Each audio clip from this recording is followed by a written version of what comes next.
Je suis partie au printemps 2011 dans le Grand Nord du Québec. Je voulais depuis longtemps aller voir les Inuits, aller le plus loin possible au nord. Et j'ai découvert à ce moment-là qu'il y avait une partie du Québec qui était habitée par les Inuits, qui est une partie qui est grande comme la France à peu près, qui est tout au nord du Québec.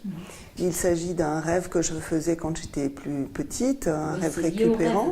Ouais, où je rêvais que j'allais marcher dans la neige, que je partais, en fait, je volais très très loin vers le nord, il fallait tout le temps aller vers le nord. Et donc ce rêve très récurrent me procurait beaucoup de plaisir, où je me disais, oh là là, j'ai envie de partir, j'ai envie de partir. Donc je me suis dit, bon, je vais partir. J'étais très sujette aux cauchemars quand j'étais petite. Et un de mes premiers projets de bande dessinée raconte une invention des personnages qui étaient en lien avec le rêve et qui étaient censés chasser les cauchemars. Ma première série jeunesse en bande dessinée raconte ça. J'avais des rêves petites qui étaient très marquants et dont je me souvenais, sur lesquels j'avais commencé à extrapoler, à écrire des histoires, à imaginer des choses. Et ça, j'ai continué à le faire. J'ai continué à le faire quand j'étais adolescente. Beaucoup de mes bandes dessinées adolescentes racontaient des rêves nocturnes. Et puis souvent, c'était des scénarios assez cohérents, un peu farfelus, mais cohérents. Je veux dire, qui commençaient à un point A et qui finissaient à un point B, et qui se déroulaient comme ça dans la nuit. Et je me réveillais dans la nuit, puis je reprenais le rêve après. Enfin, bon. Et donc, quand je suis arrivée aux Beaux-Arts à Angoulême en 86, le projet pour rentrer aux Beaux-Arts était déjà un récit de rêve. J'avais fait des rêves qui mettaient en scène des Inuits, qui mettaient en scène des lieux. Et donc je pensais que c'était intéressant d'avoir cette vision en parallèle, cette vision onirique qui fait un peu le pendant du voyage terrestre. Ça me permet en fait de développer un style graphique qui est beaucoup plus libre et plus, je pense, plus intéressant. Il y a un aspect sans doute plus abstrait, quelque chose que les surréalistes ont aussi beaucoup expérimenté. Il y a toute une grammaire de forme qui est beaucoup plus libre, qui est plus expressionniste, on va dire aussi. Dans la trajectoire, en fait, autour de cette thématique du rêve. J'ai été amenée aussi à m'intéresser beaucoup au chamanisme, mais depuis pas mal de temps. J'ai fait plusieurs expériences qui ont donné d'ailleurs lieu à des bandes dessinées. Quand j'ai commencé à travailler sur les Inuits, évidemment la dimension onirique utilisée par les Inuits comme ferment en fait de la vie sociale, mais aussi lieu en fait pour la vie spirituelle de la communauté. En revanche, là où je suis allée aujourd'hui au Québec, dans les communautés inuites, la pratique chamanique traditionnelle a disparu. En revanche, la transe pure n'a pas disparu. La transe, elle est vécue aujourd'hui dans les églises, en fait, dans les temples, notamment les temples évangélistes, hein. Donc à travers la christianisation des Inuits, on va dire la transmission, le lien avec les rites chamaniques traditionnels est maintenu par la transe collective, le chant, la ferveur, on va dire la ferveur religieuse que l'on retrouve dans les messes évangélistes, hein. J'ai eu la chance d'avoir une longue discussion avec un Inuit qui servait de guide pour une compagnie de prospection minière. Et avec lui, donc j'ai discuté un petit peu de diverses choses. Et c'était intéressant parce qu'à la fois il était très religieux, mais aussi transparaissait dans ce qu'il me racontait encore beaucoup de choses de l'ordre en fait du mythe traditionnel, mais un peu revisité. Donc c'était assez intéressant. On sentait que le monde fantastique était pas très loin, il n'avait pas été complètement évacué. Voilà. La couleur, en fait, la couleur est assez présente. Le fait qu'ils ont évidemment accès à des des pigments, des peintures, et ils s'habillent de façon hyper colorée. Leurs motoneiges sont très colorés, leurs maisons sont colorées. Donc dans la nature, par les changements de lumière, il y a de la couleur aussi. Alors évidemment, on n'est pas forcément dans des tons blancs, on est dans des tons, on va dire, du marron, voire du rouge, jusqu'au bleu. Donc ce sont évidemment des teintes assez froides.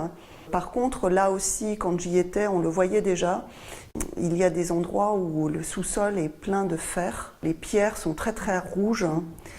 Il y a quand même une présence de couleurs. Et puis évidemment, il y a les aurores boréales qui illuminent le ciel de couleurs vertes et rouges. Ici, ce sont des aquarelles. Le Cerné est à l'aquarelle, voilà, tout est aquarellé. Ensuite, je travaille aussi au stylo, encre de Chine, et les récits de rêve. Par contre, les techniques sont très diverses puisque j'utilise souvent du crayon de couleur que je mets en couleur ensuite avec de l'acrylique ou de la couleur ou de la gouache. Mes crayons de couleur absolument favoris sont des Faber-Castell Polychromos, qu'on présente ici. Donc ça, ce sont des outils avec lesquels je travaille pas mal pour mes bandes dessinées en couleur directe. C'est pas un dessin noir et blanc qui a été colorisé ensuite. Donc je fais la couleur directement sur la planche, on va dire. Je travaille maintenant de plus en plus en noir et blanc, donc avec la plume et l'encre de Chine. Je vais prendre en fait ce qu'on appelle un gaufrier, c'est-à-dire un quadrillage de cases qui est toujours le même. Je fais donc les dessins parfois complètement séparément. Donc là, par exemple, il peut y avoir des bouts de dessin, des cases, bref, dont je fais la mise en page a posteriori. Ouais. Et là aussi, les techniques peuvent être très variées parce que ça dépend beaucoup de l'ambiance du rêve que j'essaye de restituer aussi graphiquement par ma technique. Donc parfois, c'est un peu plus grand. À un moment donné, je les faisais même case par case, comme ça. Donc là, j'ai une série qui se présente comme des petites cartes. Si je me souviens clairement de la couleur pendant le rêve, dans ce cas-là, la couleur est obligatoire. Voilà, par exemple, là, il y en a un qui est entièrement en couleur, qui était à l'aquarelle. J'essaye de travailler en fait assez rapidement après avoir fait le rêve pour que le souvenir soit très, très frais. Dès lors que j'ai plutôt un sentiment qui me reste d'une situation plutôt que quelque chose qui est visuellement hyper précis, dans ce cas-là, je vais faire un cerné en noir parce que c'est plutôt l'idée de ce qui se passe que j'essaye de représenter qu'une image très, très, très visuelle, très précise. Pour Miyazaki, on va dire que c'est plutôt la racine shintoïste de la tradition japonaise qu'il convoque.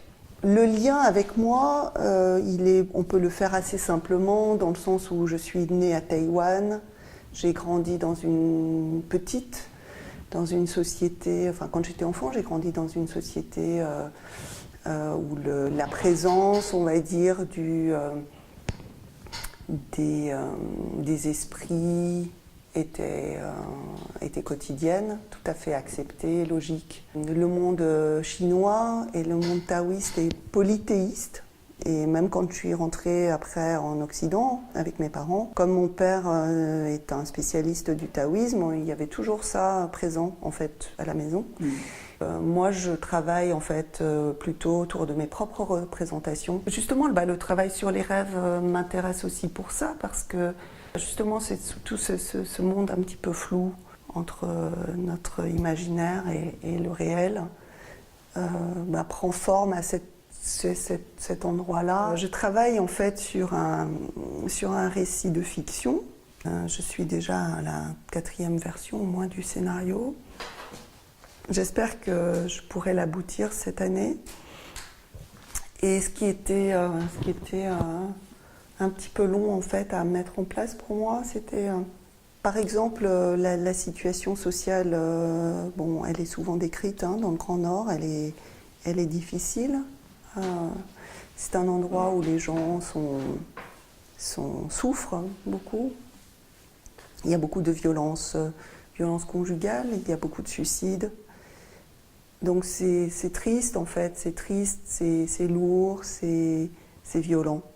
Et donc en parler de l'extérieur, comme ça, avoir un espèce de point de vue, un peu de surplomb, ça rend pas grâce aux gens qui vivent ça dans leur quotidien, dans leur chair. Et ça ne donne pas non plus la dimension réelle. Et donc je voulais à la fois créer donc, cette fiction avec des personnages attachants dont on va vivre un petit peu les aventures et qui en même temps sont des personnages qui sont porteurs de cette violence. Et j'aimerais le montrer sans le stigmatiser. Donc notamment un des personnages principaux, c'est une femme inuite qui est pas une bonne mère par exemple.